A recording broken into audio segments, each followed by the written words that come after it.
history of Dr. King throughout the park as well as reenactments. I don't ask for any donations, but I certainly don't turn any down. I want you to imagine that you're at the March on Washington. It's August 28, 1963. A quarter of a million people gathered on the National Mall. They're marching for jobs and freedom. Martin Luther King Jr. is the culminating speaker. And at 3 p.m., he steps on the steps of the Lincoln Memorial, and he gives one of the greatest speeches we've ever heard, and that was, I have a dream. Ladies and gentlemen, these are the very words that the Reverend Dr. Martin Luther King Jr. delivered that day, half a century ago.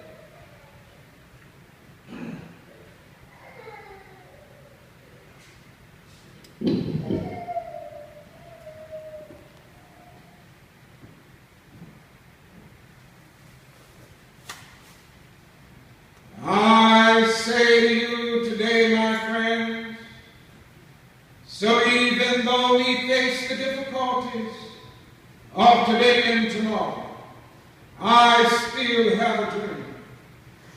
It is a dream deeply rooted in the American dream. I have a dream. One day, this nation will rise up without the true meaning of its creed. We hold these truths to be self-evident, that all men are created equal.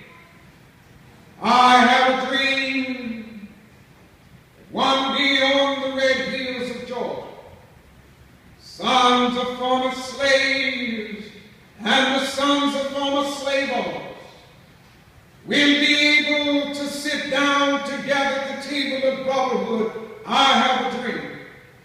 One day, even the state of Mississippi, a state sweltering with the heat of injustice, sweltering with the heat of oppression, be transformed into an oasis of freedom and justice. I have a dream.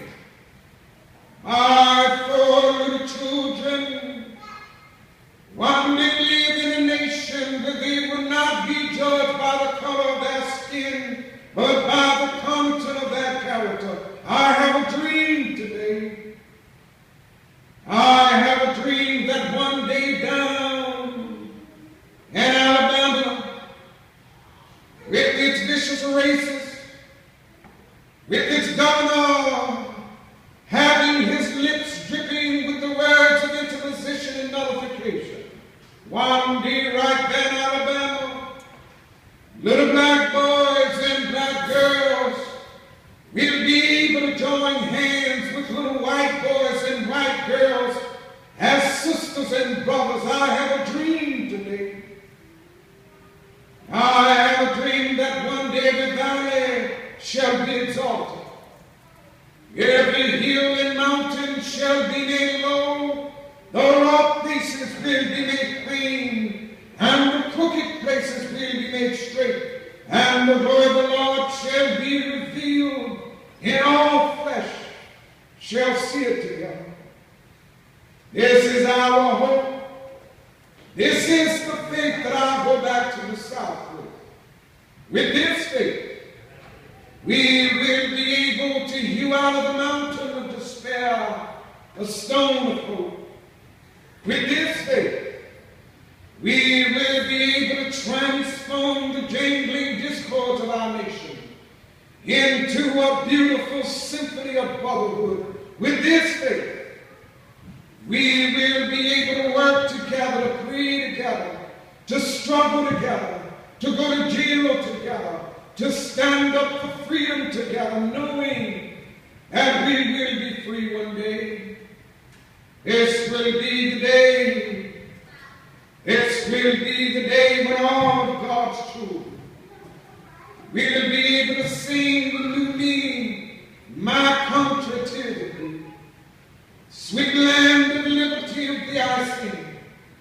Land where my fathers died, land of the pilgrim's pride, from every mountainside. Let freedom bring of America to be a great nation. This must become true. So let freedom ring from the prodigious hilltops of New Hampshire. Let freedom ring from the mighty mountains of New York. Let freedom ring from the hiking Alleghenies of Pennsylvania. Let freedom ring from the snow-capped Rockies of Colorado. Let freedom ring from the Carpathia slopes of California. Not only that, let freedom ring from Stone Mountain of Georgia. Let freedom ring from Lookout Mountain of Tennessee. Let freedom ring from every hill and molehill in Mississippi, from every mountainside. Let freedom ring, and when this happens, when we allow freedom to ring, when we let it ring from every village and every hamlet, from every state and every city, we will be able to speed up that day when all of God's children, black men and white men, Jews and Gentiles, Protestants and Catholics, will be able to join hands, sing in the words of the old Negro spiritual, free at